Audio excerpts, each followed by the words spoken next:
Sot përballë pasqyrës kam kënaqësinë të kem një prej gazetarëve më të njohura, nuk po them të vjetra se ngjan kështu keq, por në fakt u bë shumë vite në treg, Eni Vasili, mirëmbrëma. Momentalisht në News 24 me programin e saj. Eni, ne gjithmonë kur e fillojmë këtë pjesë themi si ka nisur marrëdhënia jote me pasqyrën. Po jo pasqyra thjesht që shihesh, pasqyra është një mjet ku reflekton, të bën të zbulosh veten, jo vetëm fizikisht. Dakor, të përgjigjem për këtë sigurisht. Le ta nisim me të parën. Sa i takon marrëdhënies estetike me pasqyrën, kam pasur një marrëdhënie dhe kam akoma, xhanëm, një marrëdhënie kontradiktore. Që do të thotë që rrallë më pëlqen ajo që shikoj, edhe jam gjithmonë në kontradikt me pasqyrën, duam shumë estetikisht. Sot si ndihesh për shkakun? Gjithmonë dua më shumë. Aspekt ndryshe edhe sot. Ja tani momentalisht çfarë shef tek vetja që s'pëlqen? Tek vetja do doja për shkakun pak më shumë ndriçim, se kam përshtypjen se ky pjesë e lartme e syzeve më pengon veshtrimin, por nuk është tek vetja, kjo është ndriçimi jot më duket. Po raporti me pasqyrën për të kuptuar veten, domethënë për të përballur me veten, simbolikisht flasim. Si e keti marrëdhënien në raport me Enin? Të vështirë, sepse unë jam një binjak i pandrejshëm, në kuptimin e kërkesës së gjysmës time të përjetshme. Edhe sigurisht që kam, duke patur këtë luftën e brendshme, këtë mendimet e dyfishta, këtë pasigurinë se bëra mirë apo keq, binjaku im më flet gjithë kohën, kështu që ky lloj reflektimi është sa i brendshëm edhe jashtëm për mua. Jam gjithmonë në dyshimin nëse vendimi që kam marrë ishte i duhur apo jo, kështu që kontradikt ngelet dhe aty. Mirë, ky binjaku ka filluar herët marrëdhënia me të? Do të thënë kur ke qenë e vogël, si ka qenë Eni? Po e tillë ka qenë, kapriçoze, në kontradiktor, në luftë me veten, diçka e ngre pas ajo rezon, e ringre prap, apo ka qenë fëmijë i shtruar? Absolutisht jo, e shtruar, e bindur, por gjithmonë me këtë luftën brenda vetes për të bërë gjërat më mirë, me këtë dyshimin e madh nëse zgjedhja që kam bërë është zgjedhja e duhur, nëse duhet bërë kjo apo ajo, me dyshimin gjithmonë që mund të bëhej më mirë apo jo. Si ka qenë fëmijëria jote? Raporti me prindrit? Shumë i qetë, shumë i bukur, vitet të tjera ato të fëmijërisë tonë, të para viteve 90. Unë kam qenë fëmija i parë e prindërve të fëmijë, e shumë me dëshiruar si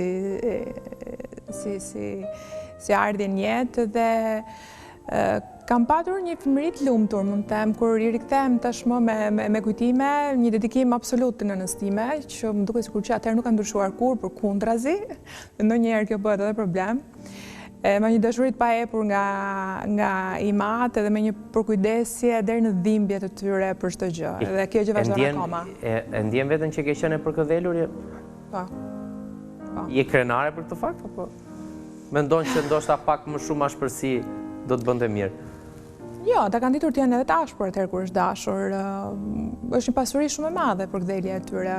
Unë ndjem sot një arritur e plot për dashurinë që më kanë dhënë ata. Ndjem plot me dashuri, nuk e shikoj si një problem. Sigurisht që kanë qenë edhe të ashpër kur kanë Me këtë qenë më shumë e lidhur, mamin apo babin? Maman. Se çuditërisht vajzat janë të lidhura me... Po ka qenë me periudha kjo. Sigurisht periudha e adoleshencës kemi patur një lloj distance, po raporti me baba ka qenë konstant, nuk ka qenë asnjëherë ndryshëm. Pra përveç largesës me ti me më në periudhën e adoleshencës. Se u largove? Është rebelimi vajzëror i adoleshencës, njihet në gjitha librat e sociologjisë. Është shka që ndodh adoleshentëve në atë periudhë. Si ka qenë adoleshenca jote? Ndjehen të pakuptuar, ndjehen sikur prindrit nuk dinë turin pranë dhe nuk kuptojnë asgjë nga bota e tjera. Është kjo gjë që ndodh gjithëve. Ka pasur trauma në adoleshencën tënde? Është fjalë e madhe, po në sensin ngjarje që kanë shënjuar adoleshencën e Enit? Ka patur, po jo drama personale, ka patur drama kolektive, sepse adoleshenca dhe rinia ime, e flas për 10 vjeçarin e parë të viteve 90, është shënuar nga ngjarje të mëdha kolektive. Si ishte në syrin e një vajze të re, themi të sapo fillon ta njohë botën edhe ta kuptojë çdo, si ishte të shihej gjithë atë kaos që përjetoi, që një shoqëri e tërë nuk dinte ç'bënte, nuk dinte ku shkonte? Do mundojmë të përshkruaj nëpërmjet dy momentesh. Së pari, shtëpinë ku ne banonim në atë kohë kanë patur shumë pranë qytetit studenti. Kanë qenë 2 pallate me tulla silikate që ishin pallate pedagogëve ato në atë kohë. Dhe ishin në hyrje të qytetit studenti. Dhe ngjarjet e dhjetorit ne i kemi përjetuar si rrallë banor të Tiranës, pasi çdo gjë ndodhte poshtë dritarëve tona. Dhe mbaj mend grevën e studentëve që ka nisur një natë shkurti në rrugën poshtë dritares dhe mbaj mend se si ndiqnim deri në mëngjes studentët në heshtje, negociatat me policinë etj. Këte kam të fiksuar shumë fort në memorie. Dhe mbaj mend që atëherë, edhe pse ende shumë e brisht, kisha këtë sensin që po isha dëshmitare një gjë të madhe. Por ngjarjet pasuan njëra tjetrën, gjithë i njohim. Momenti i dytë që do doja të veçoja është fakti që kanë qenë vite shumë të vështirë. Dhe me që po flasim edhe për prindrit dhe më ke pyetur për ta, unë kujtoj baban tim i cili më merrte në biçikletë dhe më dërgonte, më shoqëronte, pra nuk mlinte kurrë vetëm, sepse vitet ishin të tillë, flitej për rrëmbime vajzash etj. Nga njëri kurs në tjetrin, kursi matematikës, kursi italishtes, kursi anglishtes, një sakrificë e jashtëzakonshme. Nuk di, a ka prindër si ata më realisht. E kuptoje ti që po rrëzohej një sistem dhe po ndërtohej dhe po vinte diçka tjetër, apo e shije thjesht si diçka ndodhte, zjente në Shqipëri? Nuk mund të them që kisha totalisht koshiencën e kësaj gjëje, sigurisht për këtë flitej, dëgjohej, prindrit na shpjegonin në shkollë gjithashtu, po kur je brenda ngjarjeve e ke vështirë të krijosh distancën e nevojshme për të kuptuar se sa realisht e madhe është ajo që po përjeton. Që gjërat po ndryshonin, kjo nuk diskutohej, që do të ishte më mirë apo më keq, ky ishte dyshimi i madh, pasi siç thash, vitet kanë qenë shumë të vështira. Dhe shikoja këtë vështirësi nëpërmjet përpjekjes së prindërve të mi për t'u përshtatur me gjithçka të re që po ndodhte. Ku lindi pasioni për të bërë, se kjo është pyetje tipike, po kur mendove ti që mund të ishe gazetare? Më thënë, çfarë se ndodh që njeriu nuk e zgjedh rastësisht, ndodh që të hyp në një rrugë profesionit caktuar, ti e kishe qëllim apo ashtu erdhi rrjedha? Do ta shpjegoj. Unë nuk mbaj mend vet kur e kam marrë koshiencën e kësaj gjëje. Mamaja ime më tregon që në vit parë gjimnaz, e kam treguar diku tjetër këtë gjë, një mikeshe e familjes tonë, profesoresh në atë kohë, vjen edhe më thot, vjen për vizitë, siç ishin vizitat ende të asaj kohe, tashmë nuk ekzistojnë me atë lloj vizitash tek familjarët. Dhe më thot, hajeni çfarë po bën? Ke filluar gjimnazin, po tani duhet fillosh të mendosh çfarë do të bëhesh kur të marrësh gjimnazin, studimet e larta, ke një ide? Dhe sipas mamas time, se unë nuk e mbaj mend të gjë, unë kam qenë shumë e qetë dhe shumë e bindur kam thënë të bëhem gazetare. Ishte ende shumë shpejt për të folur për gazetarinë e lirë në atë kohë, sistemi sapo ishte ndruar, unë adoleshencën e parë etj. Dega e gazetarisë nuk ishte rihapur, domethënë ishte një gjë që nuk e di nga më ka ardhur, nuk e di fare.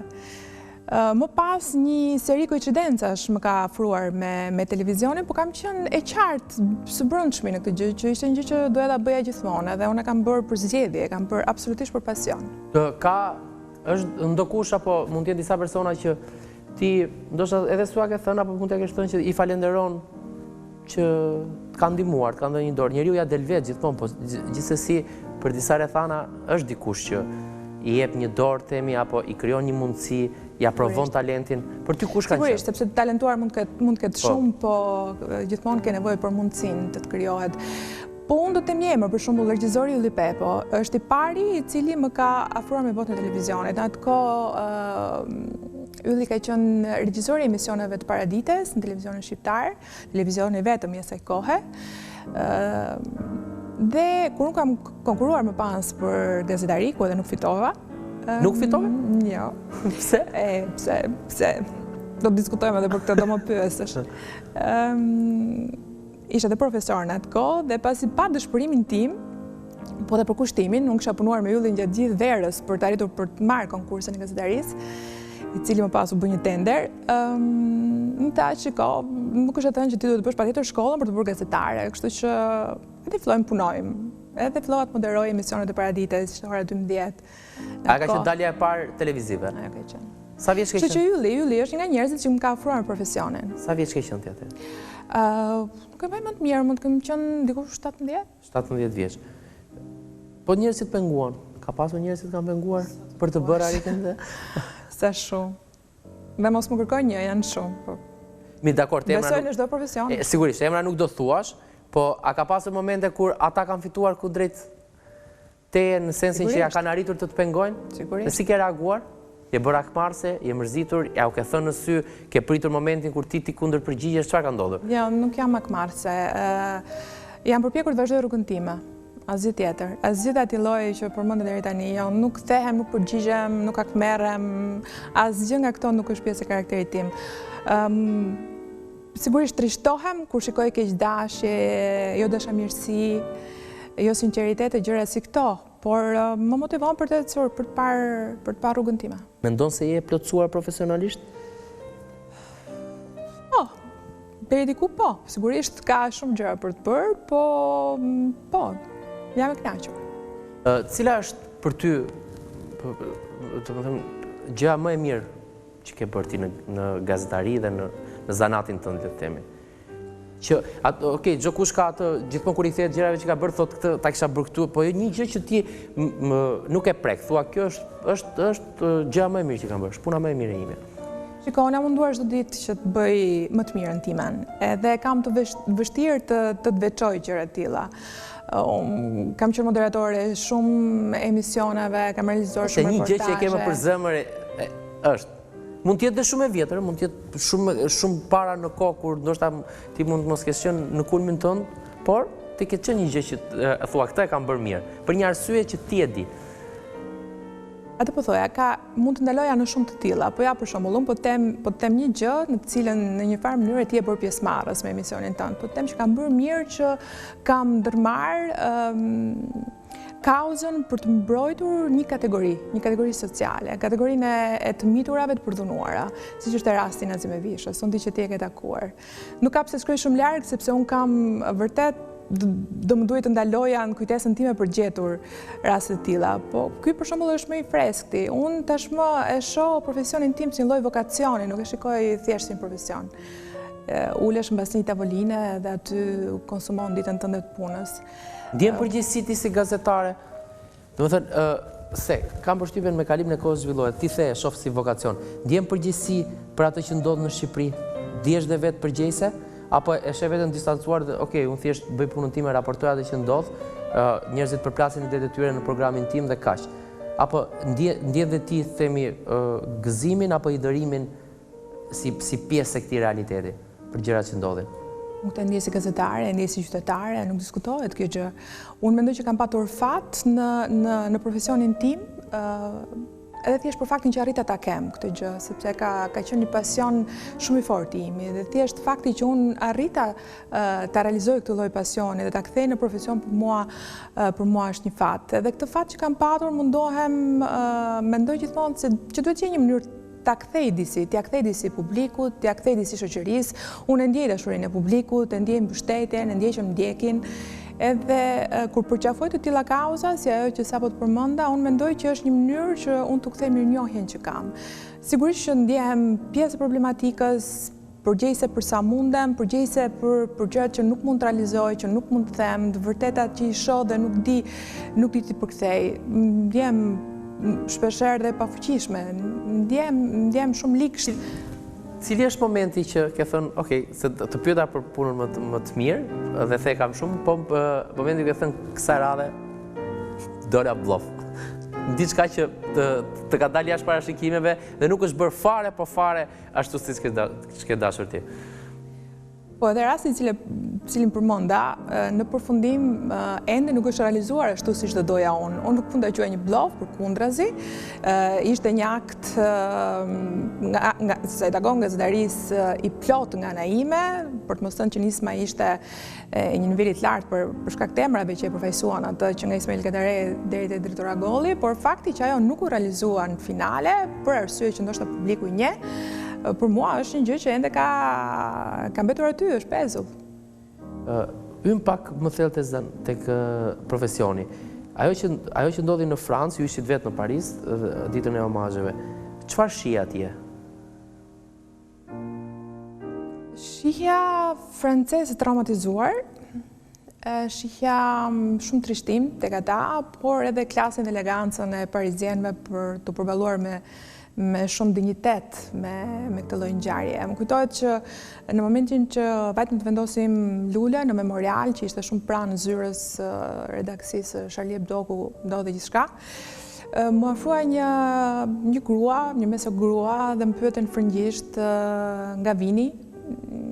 Ja tregova edhe shumë thjesht në ta faleminderit që keni ardhur për të treguar çfarë po ndodh këtu dhe çfarë ka ndodhur.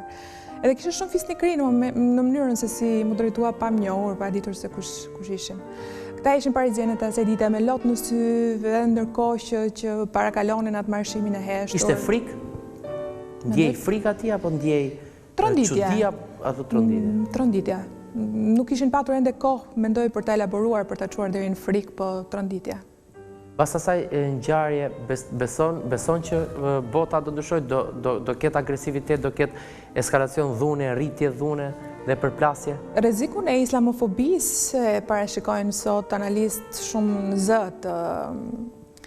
të medias botërore. Sigurisht është një rrezik që ekziston. Unë do doja të arreshtoja veten ndër pesimistët, sepse ndoshta një akt i tillë e ka zgjuar Europën për të kuptuar që nuk është larg disa lloj rreziqeve.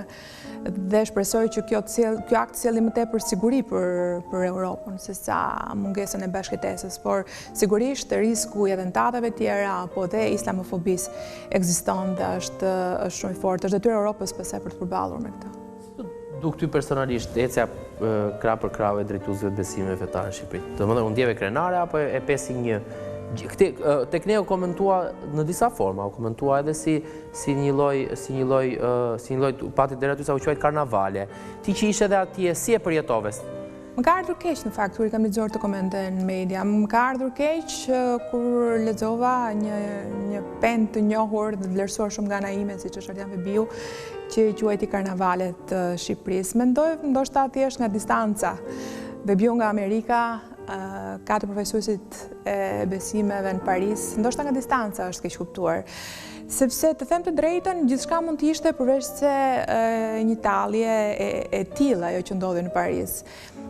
Ajo që duhet të them është kjo, ishte një parakalim i tyre dinjitoz bashkë me gjithë botën që kishte ardhur aty.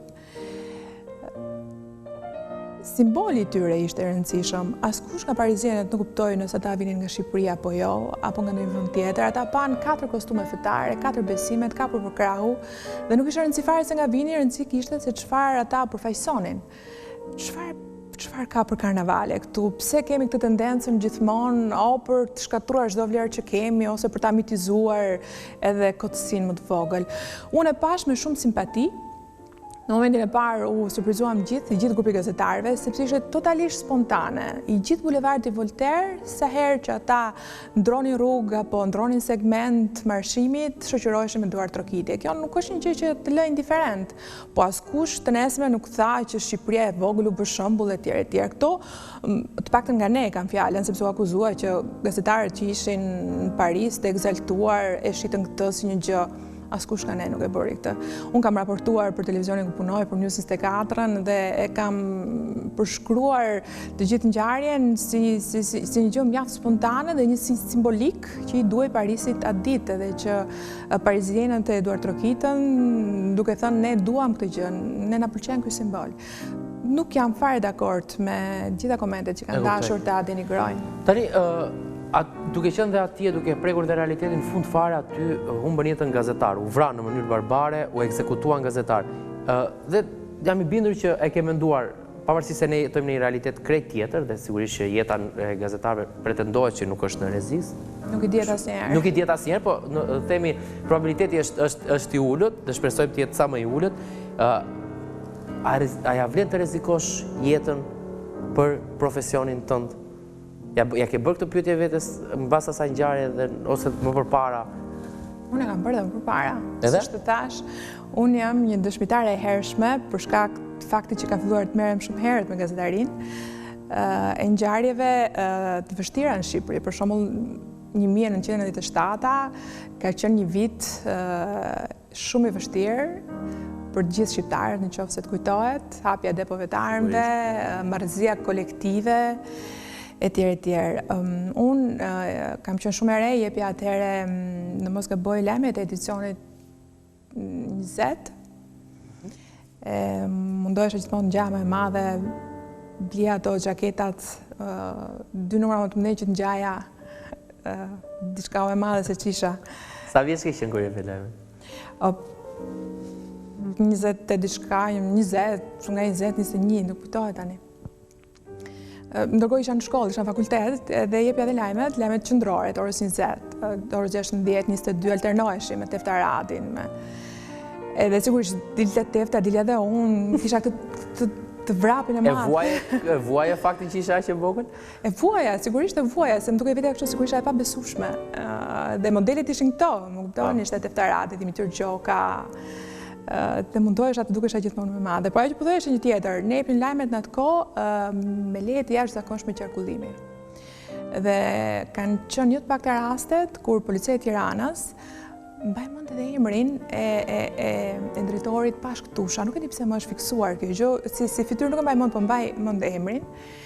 Na kanë shoqëruar disa herë me një tip tanku të vogël për shkak të batarëve që dëgjoheshin në gjithë qytetin. Unë atë ditë nuk nisesha të vdisja, nisesha të jepja lajmet, të bëja një gjë me shumë pasion, një gjë që më drejtoronte. Kishe frikë? Kisha frikë, nuk të them për prindrit e mi se çfarë bënin qont, mos shkoja atë ditë në punë. Prandaj them që është vokacion, ti nuk nisesh vdesësh, ti nisesh të bësh gjën që do të bësh. Pastaj fati jot mund të jetë një çmim Pulitzer, por mund të jetë edhe vdekja. Shiko, dua të të jap disa shifra se jam marrë me këtë gjë. Në 2014 kanë vdekur 66 gazetarë. Janë rrëmbyer gati 178 në mos gaboj, edhe ndërkohë që ne po flasim, 44 janë ende peng. Janë pengje. Në 10 vjeçarin e fundit duhet të jenë diku tek 800 të vrarët. Kush jemi ne për të thënë që nuk ja vlen? Tani kthehemi në Shqipëri. Ti the që vërtet u bën rreth 20 vjet gazetari dhe ekran. Si e sheh? Si ecën shoqëria shqiptare? Nuk do mjaftonin leksionet e profesor Fugës dhe as bisedat shumë interesante filozofike me profesor Kapon për të dhënë përgjigje kësaj pyetje. Po do mundohem të gjej dhe unë një këndvështrim për të shpjeguar idenë time. Në këto 20 vite unë kam parë dhe vazhdoj të shoh një dimension shumë shqetësues të shoqërisë shqiptare që ka të bëjë me arbitraritetin. Ne jemi arbitrar në karakteristikë, me arbitrar në ADN. Neve na pëlqen më tepër t'i shkelim rregullat se sa t'i respektojmë, dhe kjo është norma për ne. Kemi një lloj keqkuptimi me lirinë, kam përshtypjen, siç thot një kantautor shumë i njohur italian, Giorgio Gaber, në fakt ai është një kantautor i impenjuar politikisht, tekstet e tij janë poezi politike, i thot liria, la libertà non è uno spazio vuoto, është e participare, pra nuk është një hapësirë boshe, nuk është një dhomë bosh, është pjesëmarrje. Ne sillemi pak si korpus shoqëror, sillemi pak si njerëz me ndërgjegje publike, si me kohezion social. Nuk ka dëshpërim më të madh për një shoqëri se sa ta sundoj ideja që shikoj që të jetosh me ndershmëri është e kot. Kështu që mendoj që arbitrariteti që ndeshim çdo ditë, që nga trafiku i përditshëm e deri te mënyra se si sillemi me kolegët, e prorët, punën, njerëz të afërt. Ka shumë dhunë në realitetin shqiptar? Ka, për fat keq ka shumë. Dhe arbitrariteti është mënyra se si shfaqet. Po politika në vetvete tenton të modernizohet, ja ka arritur, apo është thjesht një vazhdim mediokër i asaj që i viteve të tranzicionit teme? Unë nuk mendoj që gjithfaj është politikës. Unë nuk mendoj që mjafton politika e keqe për ta bërë një vend për shembull arbitrar, siç po thoja. Janë edhe qytetarët e këqinj. Shiko, esenca e demokracisë sipas meje është gjetja e ekuilibrit midis institucioneve dhe individit, dhe kjo mban edhe në këmbë lishmërinë. Nuk do kishte një qeveri apo një klasë politike të keqe nëse nuk do kishte qytetarë që japin konsensusin për ta. Pra, qytetarë që pranojnë të shkelin rregulla, të pëlqejnë më tepër arbitrariteti se sa ndjekja e një kodit etikës, e një kodi morale, etj. Nuk e ka fajin për mendimin tim vetëm politika, e kemi fajin gjithë ne. Tani dalim pak te jeni tek pjesa personale. Ty nuk para pëlqen të flasësh për veten, po un kam disa pyetje që i kam, themin, të grupuara. Çfarë të bën ty të shkëputesh totalisht nga realiteti? Domethënë, ka një formë që ti zgjedh kur fik gjithçka, dhe ti ikën nga ajo që bën në përditshmëri, haron njerëzit, haron të afërmit, haron familjarët, haron punën. Dhe qoftë edhe për 1 minutë ose ndoshta 1 ditë apo 1 fundjavë, çfarë zgjedh ti për të shkëputur dhe për të karikuar bateritë? Udhim të gjatë të vetmuar makinë. Vetëm? Vetëm. Me makinë? Po. Çfarë muzike dëgjon Eni zakonisht? Nuk ka rëndësi. Ky simfonike kryesisht, po nuk dua duket shumë e mërzitshme, prandaj nuk dua ta thuaj. Se duket shumë boring. Ka një personazh libri që ti gjithmonë e ke identifikuar veten tënde, që e ke gjetur veten atje dhe që ke thënë kjo mund të isha unë. A ka ndonjë personazh? Në mendje tani që më kujtohet, po kur isha e vogël lexoja një libër, ishte djali që dashuroi me yjet. Nuk e di, me atë fëmin identifikohesha shumë. Ke frikë nga plakja? Mendoj që po. Se ka menduar, po tani që po më pyet, mendoj që po. Po, nuk më pëlqen. Frikë ndoshta është fjalë e madhe, po ku ti pëlqen? I reziston asaj, mendon që mund të luftohet? Jo, nuk mendoj. Përpjekje e madhe, jo, nuk mendoj që mund të luftohet. Nuk ja vlen të hysh betejës? Qoftë duke ndryrë në fizikun tënd, qoftë duke u sjell. Domethënë, je dakord me njerëzit cilët me femrat përgjithsisht që zgjedhin që mos ta pranojnë plakjen, qoftë edhe duke ndryrë estetikisht, duke u sjell sikur janë 18 vjeç apo jo, për këtë jo. Apo ti e për plakjen e thjesht të ngadalë dhe të fishme dhe të hijshme. Shiko, të dyja rastet nuk e kundërshtojnë njëra tjetrën në kuptimin që nuk jam kundër ndryrave estetike, përpjekjes për të dukur më e re apo thjesht më mirë, më bukur, më freskët etj. Po sigurisht sekreti është tek masa, tek limiti. Më shumë se sa tek lufta ndaj plakjes, do ta shikoja tek lufta për të qenë e përshtatshme me moshën tënde. Femra në Shqipëri tani jeton një lloj dyzimi, ka shumë modernizëm, në të njëjtën kohë ka dhe shumë shtypje. Si është realitetin e femrës shqiptare ti? Në mes të këtyre 2 shfaqjeve, që ndoshta ndonjëherë janë edhe mediatike, qëndron pjesa tjetër. Gruaja normale, e cila përpiqet me gjithë vështirësitë e saj të ndërtojë me integritet jetën e saj personale dhe private. Di që integriteti është një luftë e përditshme në shoqërinë shqiptare, ku çdo gjë përpiqet të bëjë pjesë, mendoj që femra e ka shumë të vështirë. Tani për të folur për pozitën e femrës në shoqërinë shqiptare do duhej shumë kohë. Unë shoh që jemi në fund të kësaj interviste, është një argument i apasionuar për mua. Sigurisht do doja të flisja gjatë për vajzat e dhunuara, për vajzat e ngujuara, për vajzat e keq trajtuara, për ato që nuk kanë zë, që nuk mund të flasin. Sigurisht dhe jo për vajzat moderne, të cilat e kanë fajin meshkujt për këtë fakt, për këtë situatë, apo e kanë fajin vetë femër? Apo është komplekse. Në një bised me një njeri të mençur të letrave shqipe, po bisedonim në fakt për rastin e Nazimës mos gaboj, po në përgjithësi pastaj për maskilizmin në shoqërinë shqiptare etj. Më thot diçka, e di çfarë në fund fare, murin e maskilizmit, jo vetëm në Shqipëri, por në gjithë botën, çudia është që e ka ndërtuar vetë femrat. Edhe unë besoj këtë, që në një farë mënyre me konservatorizmin e tyre, me xhelozin për njëra tjetrën, me këtë rendjen mbas botës burrave kemi harruar njëra tjetrën. Unë mendoj që ka pak kohezion edhe pak bashkëpunim mes vetë femrave. Mesazhi është shumë i bukur. Në fakt, tani ne kemi një ritual. Kur vjen fundi i intervistës përballë pasqyrës, personazhi duhet të shohë në sy atë që ka përballë dhe duhet t'i thotë diçka, që ndoshta ja thot për ditë, s'ja ka thënë kur, po duhet zgjedhjet ja thotë dhe këtu në Oktapod përballë pasqyrës. Pra Eni që i thot Enit.